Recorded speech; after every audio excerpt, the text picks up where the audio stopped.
कौन ब्रह्मा का पिता है, कौन विष्णु की मां, शंकर का दादा कौन है, हमको दे बता। ये जानने के लिए कृपया सुनिए। जगत गुरु तत्वदर्शी संत रामपाल जी महाराज के अमृत वचन सर्व पवित्र धर्मों के पवित्र शास्त्रों के आधार पर। अभी आपको श्रीमद् भगवत गीता अध्याय नंबर 8 के श्लोक नंबर 13 में दिखाया था कि ओम इति एकाक्षरम ब्रह्म विवरण माम अनुसमरण यह प्रयाति तदंदेहम सयाति परमाम गतिम। मुझ ब्रह्म का यह गीता ज्ञान भी यही काल ऐसे प्रवेश करके श्री कृष्ण में प्रवेश करके बोल रहा है जैसे मानधाता के पुत्र प्रकृष्ट में प्रवेश होकर उन गंधर्वों का नाश कर दिया और उधर से पुरंजय के अंदर प्रवेश होकर असुरों का नाश कर दिया। ऐसे श्री कृष्ण में प्रवेश होकर के अर्जुन को युद्ध के लिए तैयार कर दिया और गीता का ज्ञान वेदों वाला और कुछ अपनी अटकल लड़ा के इसमें ज्ञान दे दिया। तो ये ब्रह्म बोल रहा है जो ब्रह्मा विष्णु महेश रुद्र इन सब का पिता है और दुर्गा इन सब की माता है। अब ये तो कह रहे हैं आदरणीय शंकराचार्य और सारे पवित्र हिंदू धर्म के गुरुजन कहते हैं कि केवल ब्रह्मा विष्णु महेश ही की पूजा करो, सर्वेश्वर महेश्वर है। और विष्णु जी कह रहा है कि मैं तो दुर्गा देवी की पूजा करता हूँ, दुर्गा की, और इसके ऊपर मैं किसी भगवान को नहीं जानता। ये इनका स्पिरिचुअल नॉलेज इनके गॉड का भगवान का है जिसको ये पूज रहे हैं। दुर्गा कह रही है हिमालय को श्री देवी पुराण में 7वें स्कंद में 562 पृष्ठ पे कि केवल उस ब्रह्म की पूजा करो और सब बातें छोड़ दो। उसका ओम नाम है, ओम नाम के जप से उसकी प्राप्ति होगी, उस ब्रह्म को पा जाओगे जो ब्रह्म लोक में रहता है। और ये ब्रह्म क्या कहता है कि मेरा तो एक ओम अक्षर है और इसकी साधना करने से ओम से जो होने वाली परम गति है वो प्राप्त हो जाएगी। कहाँ जाएंगे? ब्रह्मलोक में। ब्रह्मलोक में गए हुए प्राणी भी फिर पुनरावृत्ति में। गीता जी अध्याय नंबर 8 के श्लोक नंबर 16 में लिखा, देखिएगा। अब ये तो आपने अध्याय नंबर 8 का और श्लोक नंबर 13 अभी पढ़ा था, पहले भी फिर देख लेते हैं। ओम इति एकाक्षरम ब्रह्म विहरण माम अनुसमरण ये प्रयाति तजंदेहम सयाति परमाम गतिम। ओम एक अक्षर, माम ब्रह्म मुझ ब्रह्म का, केवल यह एक अक्षर ओम है। ओम का इन्होंने अनुवाद ऐसे किया है, ऐसे कहो तो ऐसे लिख लो, एक का बात है। तो उसकी परम गति होती है जो ओम नाम के सतर की, वो कहाँ जाता है? ब्रह्मलोक में चला जाता है। जैसे अभी आपने श्री देवी पुराण में पढ़ा कि श्री देवी जी कहती हैं कि तुम ओम नाम का जाप कर और उस ब्रह्म को प्राप्त हो जाएगा, ब्रह्मलोक में चला जाएगा। अब ब्रह्मलोक में गए प्राणी फिर पुनरावृत्ति में आते हैं, देखिएगा। ये गीता अध्याय नंबर 8 का और श्लोक नंबर 16। हे अर्जुन, ब्रह्मलोक पर्यंत सब लोग पुनरावृत्ति में हैं। यहाँ देखना, इन्होंने स्टार लगा रखे पुनरावृत्ति का, यहाँ परिभाषित किया है, अर्थात जिनको प्राप्त होकर पीछे संसार में आना पड़े, ऐसे इसको पुनरावृत्ति कहते हैं। ब्रह्मलोक तक पर्यंत, ब्रह्मलोक तक जितने भी लोग हैं उनमें गए हुए प्राणी भी पुनरावृत्ति में जन्म मृत्यु होती है। और ये स्वयं भी स्वीकार करता है गीता ज्ञानदाता कि अर्जुन तेरे और मेरे बहुत जन्म हो चुके, तू नहीं जानता मैं जानता हूं। तो ब्रह्म इनकी पूजा करने वाला भी जन्म मृत्यु में बना रहा तो परम शांति नहीं। गीता जी अध्याय नंबर 17 के और श्लोक नंबर 23 में कहा है कि उस सच्चिदानंद ब्रह्म को पाने का किसको, जहां जाने के बाद साधक फिर लौटकर संसार में कभी नहीं आते। देखिएगा अध्याय नंबर 15 का पंचदश अध्याय 15वां अध्याय का ये प्रथम मंत्र है कि ऊर्ध्व मूलम अधः शाखम अश्वत्थम प्राहु अव्यम छंदासी यस्य प्रणानी ये तम वेद स वेदवित। अब ये क्या बताया है कि आदि पुरुष परमेश्वर मूल आले ऊपर को जड़ है वो तो पूर्ण परमात्मा है, अधः शाखम, नीचे को शाखा, ये अनुवाद गलत किया है ब्रह्मा रूप मुख्य शाखा वाला। देखिएगा इस 2 नंबर श्लोक में अधः अधः 2 जगह है, इनका अनुवाद इन्होंने खुद किया है। यहाँ पर अधः माने नीचे, अधः माने नीचे, अधः माने नीचे, अधः माने नीचे। तो अधः यहाँ नीचे लिखना था, ऊपर को जड़ वाला, ऊपर को मूल वाला। आदि पुरुष परमेश्वर तो समझो उल्टे लटके संसार रूपी वृक्ष की जड़ है और नीचे को शाखा है, ये समझो। इसकी तरफ संकेत है ये गीता जी अध्याय नंबर 15 के श्लोक नंबर 1 में, ऊर्ध्व मूलम अधः शाखम अश्वत्थम प्राहु अव्यम। ये है वो उल्टा लटका हुआ संसार रूपी वृक्ष, ऊपर को जड़ और नीचे को शाखा वाला। अब तीनों गुण यहाँ देखिएगा। अब गीता जी अध्याय नंबर 15 का श्लोक नंबर हम 1 पढ़ रहे हैं। इसका अर्थ है कि जो ऊपर को जड़ नीचे को शाखा, बिल्कुल स्पष्ट है। अधः शाखम, इन्होंने तो अड़ंगा डांत मतलब था, ज्ञान था ही नहीं। संसार रूपी पीपल के वृक्ष को अविनाशी कहते हैं। वेद जिसके पत्ते कहे गए हैं, उस संसार वृक्ष को जो पुरुष मूल सही तत्व से जानता है, स वेदवित, वह वेद के तात्पर्य को जानने वाला है, अर्थात वो तत्वदर्शी संत है। सह वेदवित तत्व से जानता है तो वह वेद के तात्पर्य को जानने वाला था, तो तत्वदर्शी संत है, इसका अर्थ ये। और फिर हम ज्यादा ना कहकर हम सिर्फ ये लेंगे कि 15वें अध्याय के 4थे श्लोक में स्पष्ट किया है कि जब तत्वदर्शी संत मिल जा तो तत्व ज्ञान रूपी शस्त्र के द्वारा इस ज्ञान रूपी अंधकार को समझकर इसका नाश करके उसके पश्चात परमेश्वर के उस परम पद की खोज करनी चाहिए, जहां जाने के बाद साधक फिर लौटकर कभी संसार में नहीं आते। देखिएगा यहां से लेंगे क्या लिखा कि उस संसार वृक्ष की तीनों गुण रूप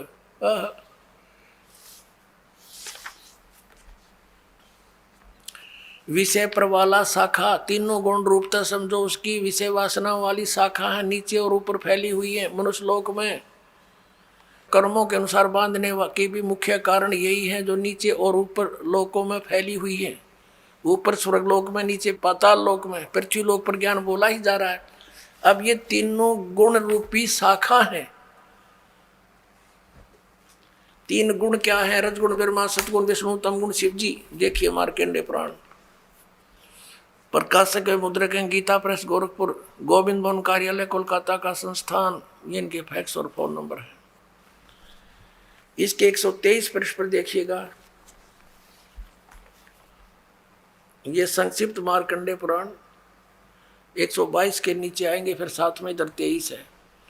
अब मार्कंडेय जी बोले मुने, अब यहां जाते इसके सामने ही, इस प्रकार स्वयंभू परमात्मा की 3 अवस्थाएं हैं। रजोगुण प्रधान ब्रह्मा, तमोगुण प्रधान रुद्र, सतोगुण प्रधान विश्वपालक विष्णु है। ये ही 3 देवता हैं और ये ही 3 गुण हैं।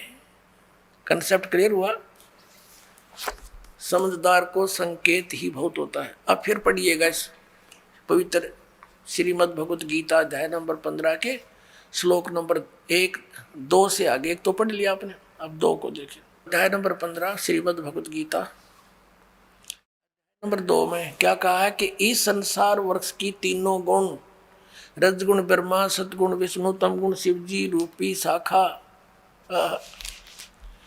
परमेश्वर कबीर जी ने आकर बताया था कि जो संत संसार रूपी वृक्ष के सभी विभागों को भिन्न भिन्न बता देता है, स वेदवित, वह तत्वदर्शी संत है। कबीर परमेश्वर ने 600 वर्ष पहले कहा था, अक्षर पुरुष एक पेड़ है, निरंजन यानी सर पुरुष वा की डार, और तीनों देवा शाखा हैं, ये पात रूप संसार है।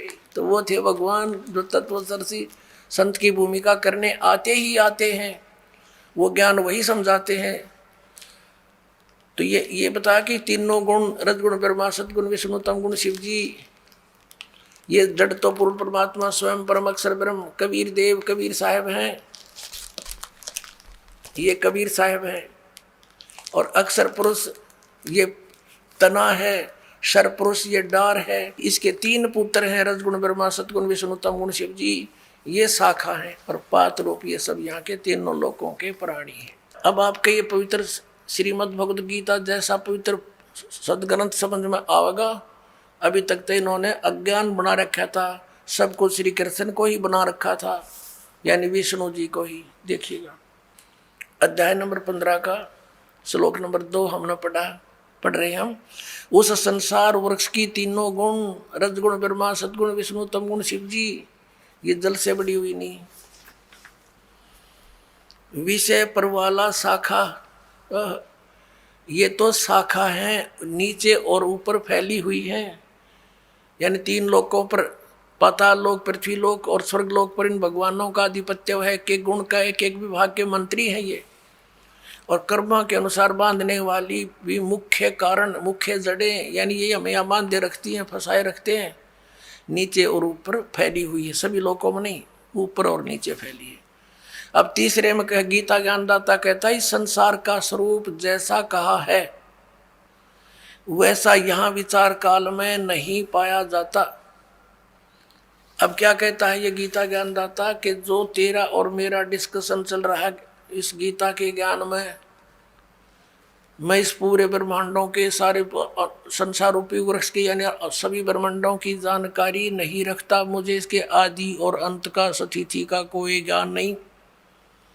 इससे ये भी सिद्ध हो गया कि गीता ज्ञान दाता जो है ये सर्जन करता नहीं है, ब्रह्मांडों का रचने वाला नहीं है, वो कोई और भगवान है जिसने सब ब्रह्मांड रचे।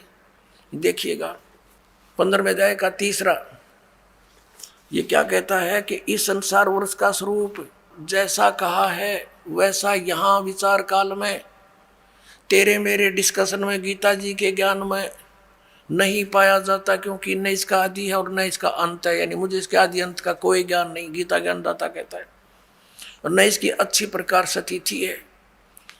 इसलिए इस सुविरुद्ध मूलम, मूल कौन है? परम अक्षर ब्रह्म और ऊपर के लोक, वो तो अविनाशी हैं, शुद्ध अति दृढ़ हैं, और नीचे के अति दृढ़ मूल वाले अश्वत्थम, इस पीपल के वृक्ष को, संसार रूपी वृक्ष को, दृढ़ेन दृढ़ असंख्य शस्त्रेण, वैराग रूप नहीं, तत्व ज्ञान रूपी शस्त्र द्वारा काट कर, अर्थात उस तत्व ज्ञान से तत्वदर्शी संत मिलने के पश्चात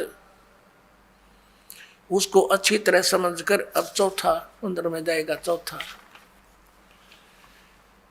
उसके पश्चात उस परम पद रूप परमेश्वर को भली भांति खोजना चाहिए, जिसमें गए हुए पुरुष यानी साधक फिर लौटकर संसार में नहीं आते, और जिस परमेश्वर से पुरातन संसार वृक्ष की प्रवृत्ति विस्तार को प्राप्त हुई है, अर्थात जिस परमात्मा ने सारे संसार रूपी वृक्ष की रचना की है, सारे ब्रह्मांडों की रचना की है, उसी आदि पुरुष नारायण की मैं शरण हूँ, आदम पुरुषम,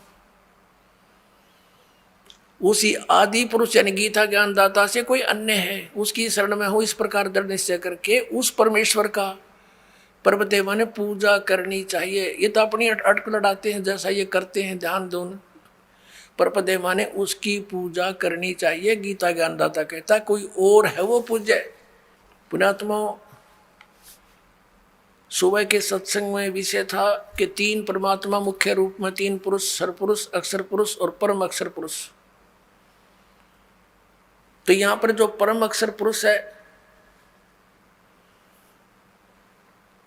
हम उसकी तरफ संकेत करते हैं कि वो है वो पूज्य। वो कौन है? स्वयं कबीर भगवान है, कबीर देव है, जिसने 600 वर्ष पहले आकर वो लीला की थी, जो वेद बताते हैं और हमारे सदग्रंथों में विद्यमान है। अब इस विषय को ज्यादा ना बढ़ाकर दास उस प्रसंग पर आते हैं कि गीता ज्ञान दाता तो कहता है कि उस परम अक्षर ब्रह्म की पूजा करो, उसके विषय में तत्वदर्शी संतों के पास जाओ, जैसे चौथे अध्याय के 34वें श्लोक में कहा है। अध्याय नंबर 4 के श्लोक नंबर हम 32 को पढ़ेंगे। ये 32 इस प्रकार, यानी 25 से लेकर 31 तक, इस प्रकार और भी बहुत तरह के यज्ञ यानी धार्मिक अनुष्ठान की जानकारी ब्रह्मणे मुखे, यहाँ गलत कर दिया ना वेद की वाणी। देखिए 17वें अध्याय के 23वें श्लोक में स्वयं ब्रह्मणे माने, ये देखिएगा अध्याय नंबर 17 का और श्लोक नंबर 23। इसमें क्या कहा है कि ओम तत्सत इति निर्देश है ब्रह्मणे तिर्विद समर्थ ब्राह्मणा तेन वेदा च यज्ञा च विहिता पुरा। अब यहाँ ओम ओम तत् तत् सत सत, ये दो सांकेतिक शब्द हैं, दास बताएगा। इति यह तीन प्रकार का सच्चिदानंद घन ब्रह्म, ब्रह्मणे माने सच्चिदानंद घन ब्रह्म का नाम कहा है। यहाँ सच ब्रह्मणे माने सच्चिदानंद घन ब्रह्म गीता ज्ञान दाता से अन्य है। तो यहाँ इन्होंने चौथे अध्याय के 32वें श्लोक में अनरच कर दिया। इस ब्रह्मणे शब्द है ब्रह्मणे मुखे एवं विभुविदा, इस प्रकार बहुत प्रकार की यज्ञ माने धार्मिक अनुष्ठान, वितिता माने विस्तार पूर्वक ब्रह्मणे मुखे सच्चिदानंद घन ब्रह्म के द्वारा अपने मुख कमल से बोले गए हैं, वो तत्व ज्ञान है। इस प्रकार और भी बहुत प्रकार के यज्ञ यानी धार्मिक अनुष्ठानों की जानकारी यहाँ लिखना था। सच्चिदानंद घन ब्रह्म की वाणी में, कबीर वाणी में विस्तार से कहे गए हैं। उन सब को तू कर्म जान, जैसा भी होने वाला जान, इस प्रकार तत्व से जानकर तू उनके अनुष्ठान द्वारा, उस साधना के द्वारा कर्म बंधन से तू सर्वथा मुक्त हो जाएगा। अब यहाँ देखिएगा चौथे अध्याय के 34वें श्लोक में इसने कहा है, चौथे अध्याय के 34वें श्लोक में इसने कहा है, गीता ज्ञानदाता ने उस ज्ञान को, वो तत्व ज्ञान है जो सच्चिदानंद घन ब्रह्म ने अपने मुख से बोला है, वो कबीर वाणी, वो तत्व ज्ञान है। उस ज्ञान को तू तत्वदर्शी ज्ञानियों के पास जाकर समझ, उनको भली भांति दंडवत प्रणाम करने से, उनकी सेवा करने से और कपट छोड़कर सरलता पूर्वक प्रसन्न करने से वे परमात्म तत्व को भली भांति जानने वाले तत्वदर्शी न, तत्वदर्शी न माने तत्वदर्शी संत ज्ञानी महात्मा तुझको तत्व ज्ञान का उपदेश करेंगे। गीता अध्याय नंबर 17 के श्लोक नंबर 23 में गीता ज्ञानदाता कहता हूँ सच्चिदानंद घन ब्रह्म के पाने का मंत्र ओम तत्सत, ये उसकी साधना है और तत्वदर्शी संत बतावेगा। ओम तो इसने डिक्लेयर कर ही रखा, सार्वजनिक है। तत् और सत सांकेतिक है, इसको पता नहीं, उसके लिए तत्वदर्शी संतों के विषय लिए छोड़ दिया, वो इस दास को पता है, परमात्मा ने बताया है। तो इन तीनों के जाप करने से मोक्ष होगा, पूर्ण परमात्मा प्राप्ति होगी, जहां जाने के बाद साधक फिर लौटकर कभी संसार में नहीं आते। 18वें अध्याय के 62वें श्लोक में कहा कि अर्जुन तू सर्वभाव से उस परमेश्वर की शरण में जा। ये देखिएगा श्रीमद् भगवद गीता अध्याय 18 और श्लोक 62 में कहा कि अर्जुन हे भारत, सब प्रकार से उस परमेश्वर की शरण में जा, उस परमात्मा की कृपा से ही तू परम शांति को और सनातन परम धाम को प्राप्त होगा। और 15वें अध्याय के 4थे श्लोक में आपने पढ़ ही लिया कि जहाँ जाने के बाद साधक फिर लौट कर संसार में कभी नहीं आते, कि उसके पश्चात उस परम पद परमेश्वर को बड़ी भांति जानना चाहिए, खोजना चाहिए, जिसमें गए हुए पुरुष फिर लौटकर संसार में नहीं आते। और जिस परमेश्वर से सारे ब्रह्मांडों के संसार रूपी वृक्ष की, पुरातन संसार रूपी वृक्ष की प्रवृत्ति विस्तार को प्राप्त हुई है, और उसी आदि पुरुष नारायण की मैं शरण हूँ, और उस परमेश्वर का ही पूजा करनी चाहिए, भक्ति करनी चाहिए। इसका ही सिद्ध है।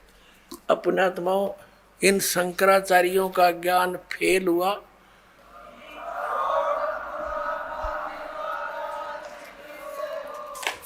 अपनात्माओं, ये दास अभिमान से नहीं कहता, क्योंकि ज्ञान ना तो इन शंकराचार्यों का बनाया हुआ, ये तो वेदों और गीता और पुराणों में लिखा है, ये उसको समझ नहीं सके, दास समझ गया, बस इतनी सी बात है।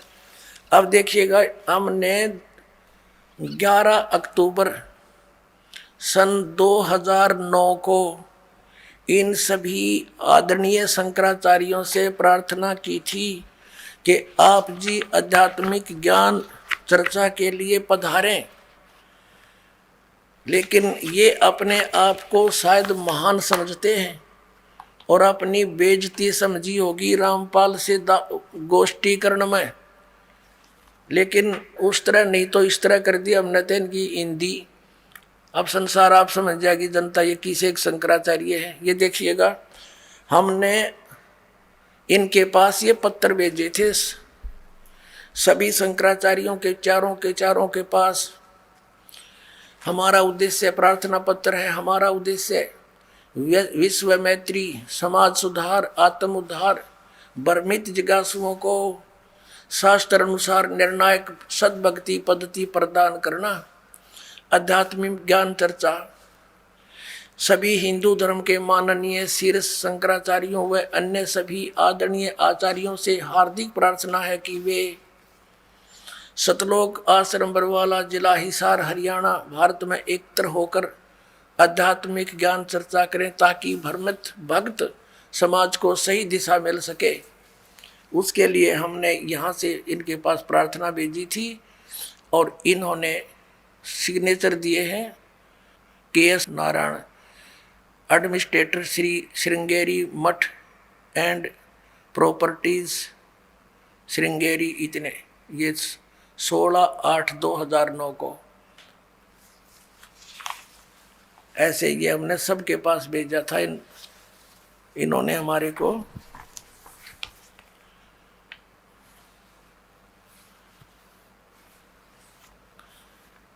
ये पत्र प्राप्त किया। प्रेमचंद्र उपाध्याय, प्रबंधक, ज्योतिष मठ, ज्योतिष आचार्य, ज्योतिष मठ उसको। तो इस तरह हमने बाई हैंड ले जाके, बाई रजिस्ट्री करवा के, और वो दिन रखा था और 2 चैनलों के माध्यम से करना था। देखिएगा, इन्हीं पत्रों में है ये, इन्हीं पत्रों में ये है, यहाँ पर लिखा है।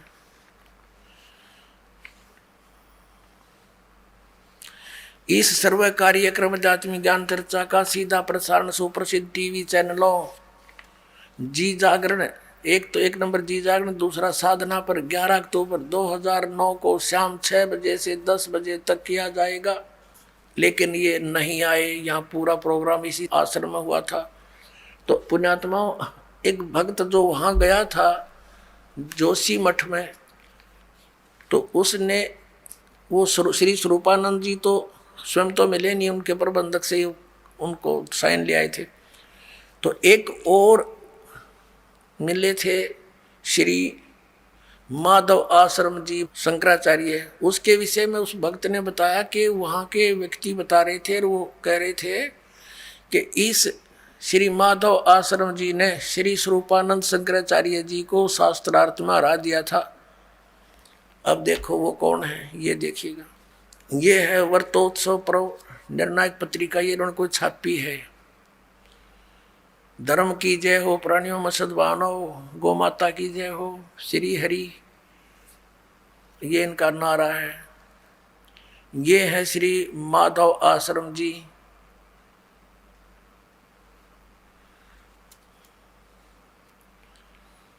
ज्योतिष पीठाधीश्वर, ये कहते हैं मैं अधिकारी, ये अपना अधिकार मानते हैं उस पर।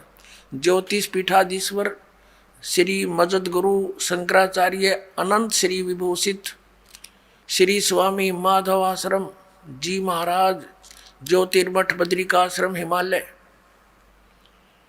श्री कृष्ण बौद्ध धाम 7 शंकराचार्य मार्ग, सिविल लाइन, दिल्ली चम्बन से यह यहाँ छपी है। और इनका भगवान कौन है, ये इनके भगवान देखिएगा। समाचार पत्र पंजीकृत, धर्म सम्राट ये नाम कोई है इनका। जगत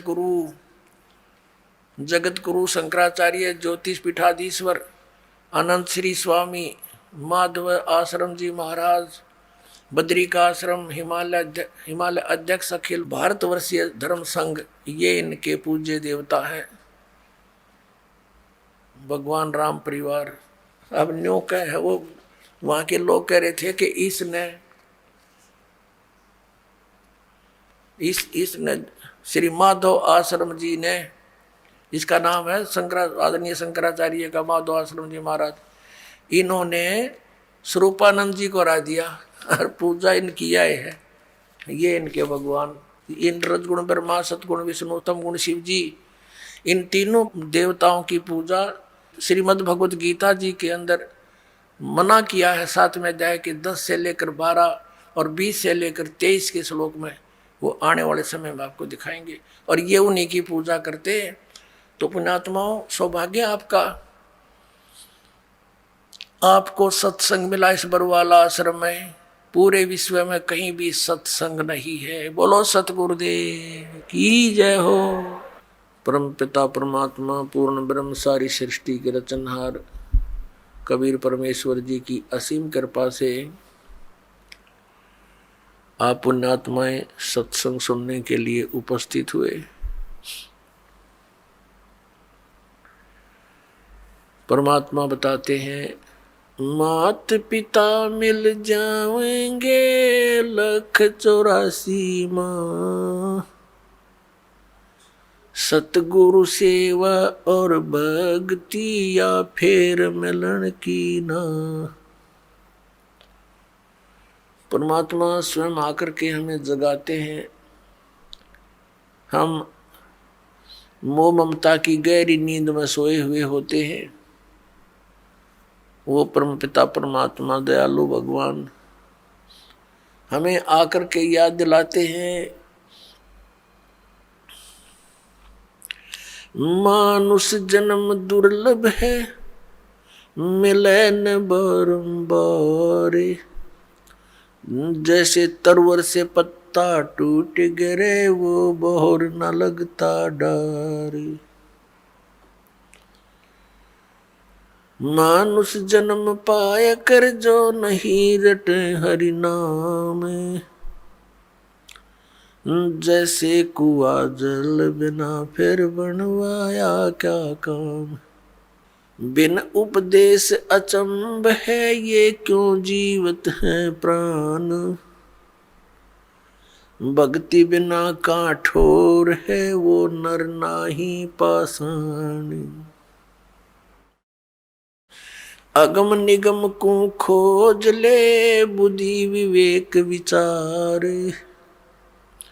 उदय अस्त का राज मिले तो बिन नाम बेगारे। राम रटत कोडी भलो,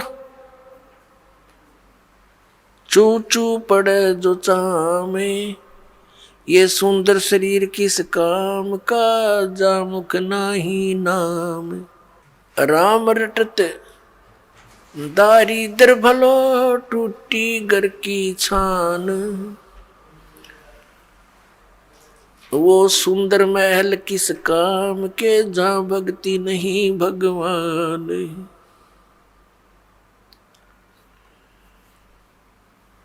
राम रटत कन्या बली, साकेट भलो न पूत, जैसे बकरी के गल में गल थना, जिसमें दूध ना मूत। हमारे परमात्मा ने, हमारे पिता ने, हमारे जनक ने आकर के हमें ये ज्ञान बताया कि आप इस लोक के वासी नहीं हो, आप यहाँ के रहने वाले नहीं हो, और जिन इन संसारिक सुखों को आप सुख मानते हो, ये झूठा सुख है, ये अस्थायी है। आप जी को यहाँ रोके रखने के लिए आपको इतना विवश कर दिया इस काल भगवान ने। अपने तीनों पुत्रों को, ब्रह्मा जी को रजगुण युक्त बना दिया, विष्णु जी को सतगुण युक्त बना दिया, और शंकर जी को, शिव जी को तमोगुण युक्त बना दिया। और इनके अंदर से निकल रही वो तरंग हम सभी प्राणियों को प्रभावित कर रही है। भले ही ये भगवान, भले ही ये प्रभु, ये स्वामी अपने अपने लोकों में रहते हैं, ब्रह्मा लोक में ब्रह्मा जी, विष्णु लोक में विष्णु जी और शिव लोक में शिव जी, लेकिन इनके अंदर से, इनके शरीर से निकल रही वो गुणों की तरंग वो हमें प्रभावित कर रही है, यहाँ बैठों को। इन भगवानों के अंतर्गत, इन स्वामियों के अंतर्गत 3 लोक आते हैं। ये पृथ्वी लोक, ऊपर स्वर्गलोक और नीचे पाताल लोक।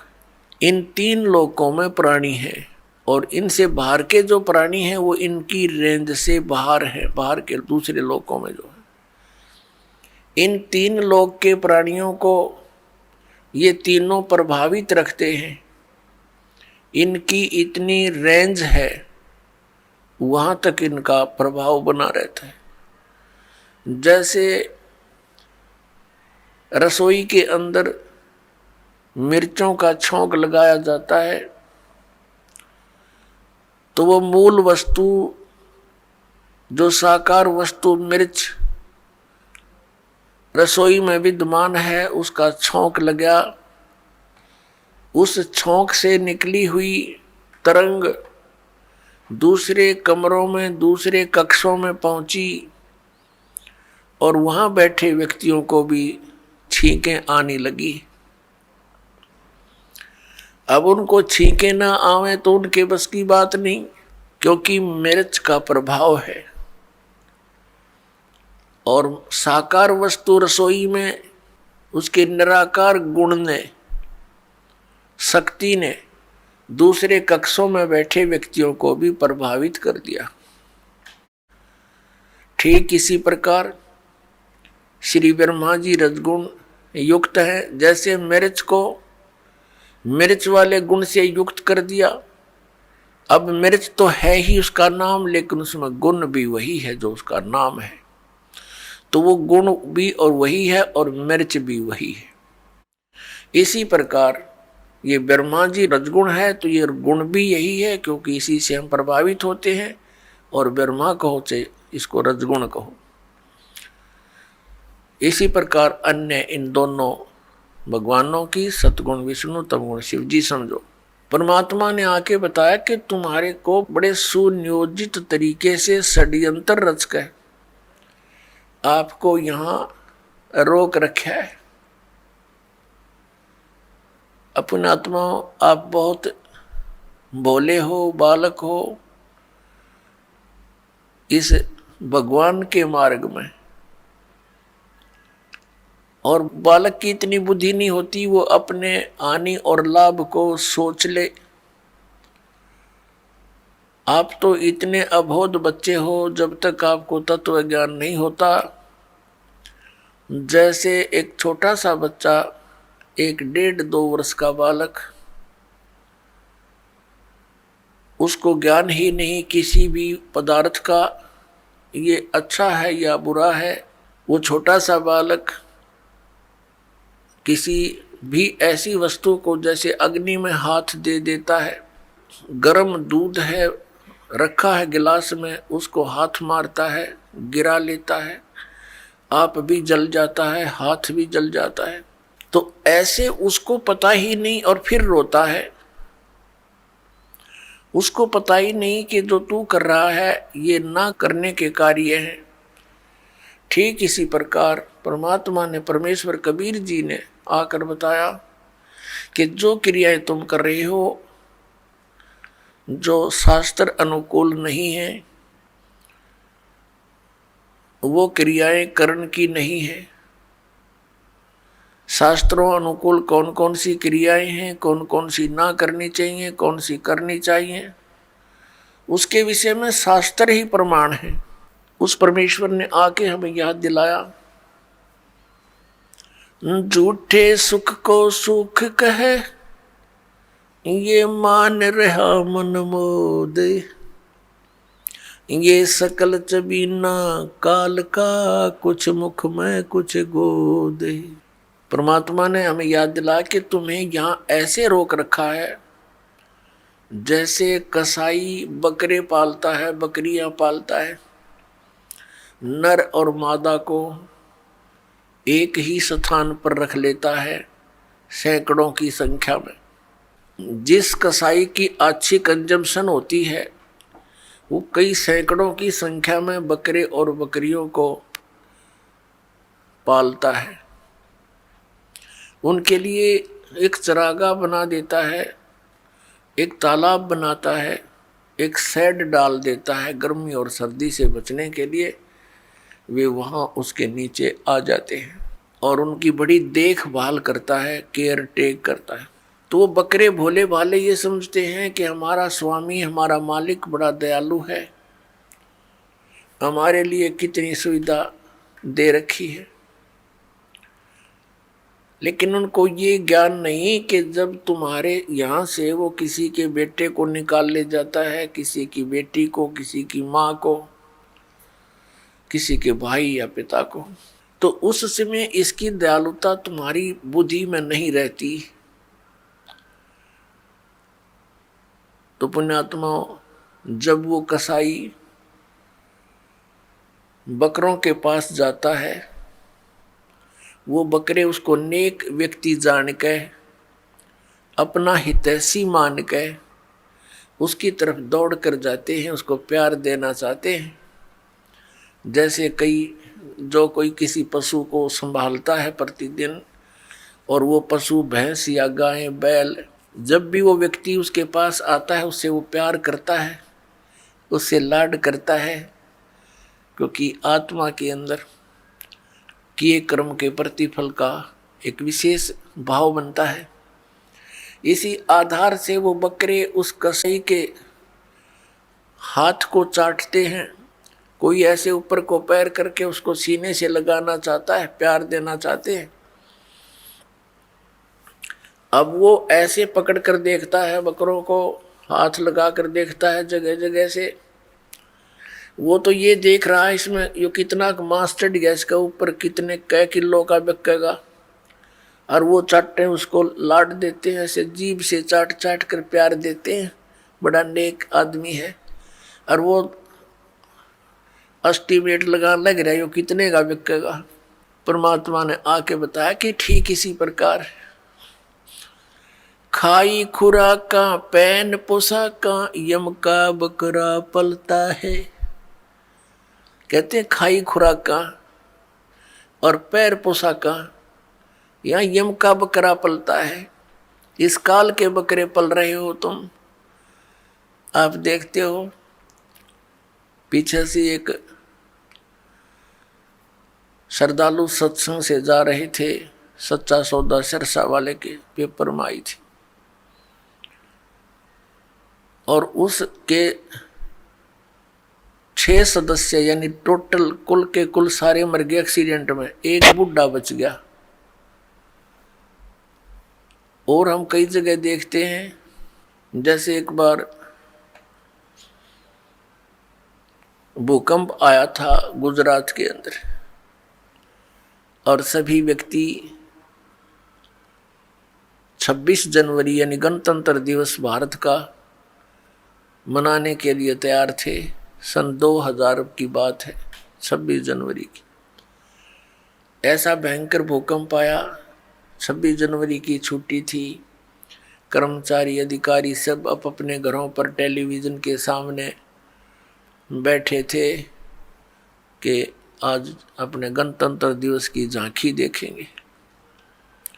ऐसा भयंकर भूकंप आया, जिन मकानों को, कोठियों को, संपत्ति को बनाने में सारा जीवन न्यौछावर कर दिया, उन्हीं कोठियों के नीचे दब के पूरे परिवार नष्ट हो गए। पुण्यात्माओं, इस काल ने आप और हमारे ऊपर इतना प्रेशर डाल रखे हैं, तीनों गुणों का, 3 इंजेक्शन लगा रखे हमारे, ये लगे ही रहते हैं। इनका प्रभाव हमारे ऊपर बना ही रहता है कंटिन्यूसली। तो उसके कारण हम इतने प्रभावित हैं कि हम अपने उद्देश्य को ही भूल चुके हैं। अब विचार करो, जो व्यक्ति उस भूकंप में मर गए या दुर्घटना में मर गए, वो कौन सी क्रियाएं किया करते थे, उनके क्या उद्देश्य थे, उनकी कितनी इच्छाएं थी, और हमारी क्या है, हम क्या सोचते हैं, हम कर क्या रहे हैं। एक भक्त बता रहा था कि मेरी मम्मी बात नोत कर आई थी, 5 लड़कियां थी, जिनमें से 3 का विवाह इकट्ठा ही था। 3 बेटियों का विवाह हो तो उस समय इस मनुष्य के माइंड की नीडल या सुई 100 से नीचे नहीं रहती। कभी उधर सोचा ये करूंगा वो करूंगा, चिंता ये बनाई रखी है, हमारे साथ इसने लगाई रखा है। बस की बात नहीं, हमारी परंपराएं ऐसी बन गई जो हमें केवल दुख ही देती हैं, सुख नहीं देती। विवाह के अंदर भात नौत का आना, फिर एक विवाह फिर उन भाइयों का शुरू हो जाता है, एक बहन का शुरू हो रहा है। तो इस तरह हम अपनी परंपराओं को, रीतियों को गलत बनाकर भी 90% दुखी हैं। अब वो रोहतक बस स्टैंड पर खड़ी थी, एक बस से उतरी थी, दूसरी का इंतजार कर रही थी, और खड़ी खड़ी सोच भी रही थी, क्योंकि जिसके 3 बेटियों का ब्याह हो, जो अनुपदेशी है। हमारे भगत तो अब इस बीमारी और बुराई से कति दूर हो जाएंगे, ज्ञान से होंगे, कोई प्रतिबंध से नहीं होती ये बातें। बच्चों का विवाह भगवान ने कर रखा होता है, या हमारी भूल है बाद में जो ड्रामाबाजी, नाचा कूदी, डीजे बजाना, फंड करना, ये कोरी बकवाद है। ये इस विवाह के समय में, इतने पुण्य संयोग के समय में ऐसे बकवाद नहीं करनी चाहिए। कोई घूटी ला रहा है, कोई नाचे कूद है, ये कोई बात हुई? ब्याह किसी का नाचे कोई, ये कोई सांग होया, कोई अकल हुई? लाडू कोई खावे और कूदे कोई, बता कोई बात है यार? तो इस तरह की हम अज्ञान से अपने ऊपर एक न्यारा वजन और रखे बैठे हैं, ये भी हटाना हमने बिल्कुल हटाना पड़ेगा। भक्ति तभी चलेगी, भगत तभी बनेंगे। अब वो पता नहीं क्या क्या विचार कर रही थी, वहाँ ऐसे करूँगी, ऐसा करूँगी, वो ऐसा लाना है, वो फलाना ऐसा करना है, लड़की के कपड़े बनवाने हैं, यानी 100 चिंताएं होती है। वहाँ पिलर के साथ खड़ी खड़ी ऐसे ही चिंतन कर रही थी, कहीं और घूम रही थी, खड़ी थी वहीं पर। एक ड्राइवर ने बस बैक करके सेट करनी थी अपने स्थान पे, कंडक्टर लग गया खुले पैसे देन, किसी के बकाया थे वो बकाया पैसे। ड्राइवर ने सोची तू लाग फटाफट बस को, उसने बस बैक करी, वह ज़्यादा टेढ़ी होकर पिलर की सीधी होगी, उसने दिखा नहीं दूसरी साइड में, वह पीछे जाके, और उस बहन ने भी ध्यान नहीं, क्योंकि वो तो सोच विचार में बड़ी थी, उसकी छाती पर आकर लगी बस पाछे तर पीछे पिलर का सारा खड़िए थी, वह वहीं पर आध घंटे में तड़फ कर मर गई। अब वो ब्याह भी रह गया, और जो इधर उधर की जो 1 सेकंड का चैन नहीं था, अब वो कहाँ गई? तो पुण्यात्माओं, हम कति बालक हैं, हमें डर नहीं रहा, हमें याद नहीं रहा वो जाने का समय, और जब तक हमें यहाँ से जाने का समय याद नहीं रहेगा, हम भक्त नहीं बन सकते, हम बुराई से बच नहीं सकते। अब आज कोई नाच रहा है, कूद रहा है, एक समाचार पत्र के अंदर देखा, पढ़ा, उसमें क्या लिखा था कि विवाह था और पहले दिन वो डीजे मंगाकर नाच रहे थे, बहन भी, सब दूसरे भाई रिश्तेदार डांस करे डीजे के ऊपर, वो भी समाचार पत्र में। और अगले दिन वो दुल्हा जो विवाह करने चला था, कार एक्सीडेंट हो गया ट्रेले के साथ में। जितने सदस्य उसके साथ बैठे थे व्यक्ति वो सारे मर गए, वो भी मर गया। अगले दिन वो टक्कर मार रहे हैं, रो रहे हैं, बालों को पाड़ रहे हैं जो कल नाच रहे थे। अब बजा लो डीजे यहाँ पर। कहते हैं नानक साहिब जी कहते हैं कि ना जाने काल की कर डारे और किस विध ढल जा पासावे, और जिन्हां ते सिर ते मौत खुड़क दी उन्हां नू केड़ा हासावे। आदरणीय नानक साहिब जी से किसी ने पूछा कि हे महात्मा जी, आप कभी भी खुश नजर नहीं आते, ना कोई त्योहार और तीज मनाते। तब उन्होंने कहा था भाई ना जाने यहाँ क्या बिजली गिर जा एक पल में, और हमने तो अपनी मौत दिखाई देती है, इसलिए रुचि नहीं बनती इन नाचन और गावन में, यहाँ की नकली खुशी मनावन में कति दिल नहीं मानता। ना जाने काल की कर डारे किस विध ढल जा पासावे, और जिन्हां ते सिर ते मौत खुड़क दी उन्हां नू केड़ा हासावे। फिर उनसे पूछा क्या आप कभी प्रसन्न नहीं होते, ऐसे कैसे जी रहे हो?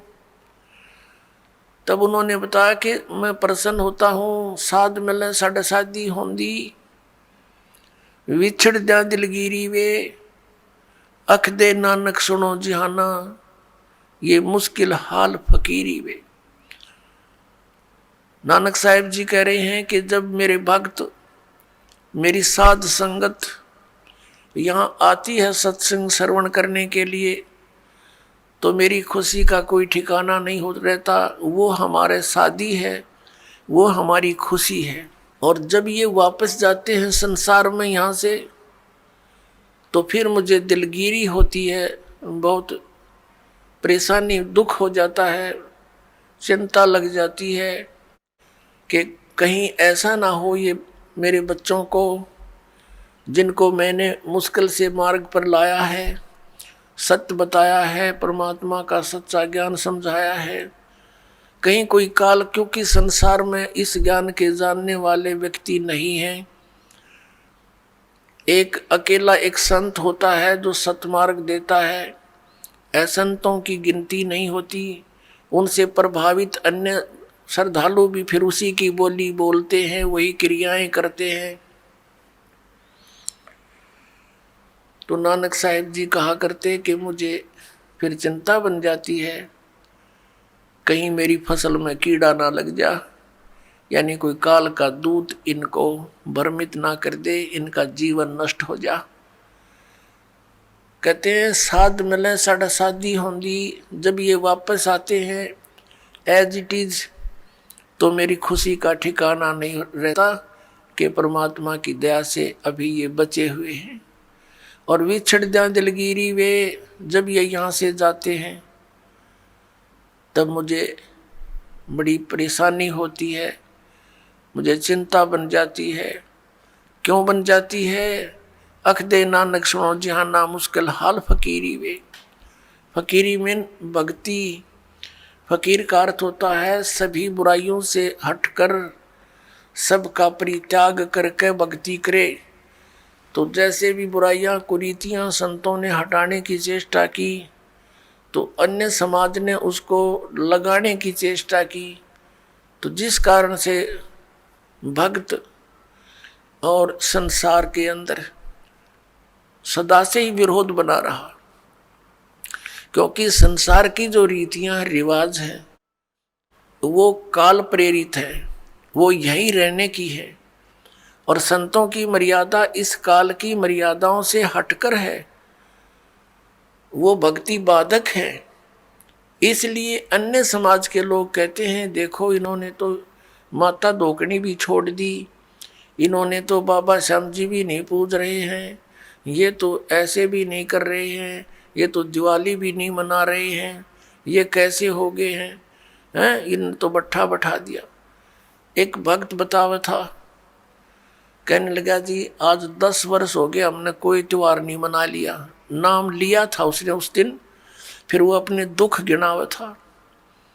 कह रहा था जी हमने 10 वर्ष हो गए हमारा त्योहार नहीं मन लिया, ना होली ना दिवाली ना तीज ना कोई अन्य। क्या कारण कि हमारा परिवार है, कभी तो हमारे घर में कोई खुद जवान भाई की मृत्यु हो जाती है, 1 वर्ष उसकी चिंता पूरी होती है, तब तक दूसरा कोई रिश्तेदार निकट में, जैसे बहन का पति मर गया, फिर त्योहार मने नहीं, फिर कोई बिल्कुल साथ में काके ताऊ का मर गया जवान, फिर ऐसे फिर लड़का मर गया। 10 वर्ष हो गए हमने त्योहार नहीं बना लिया।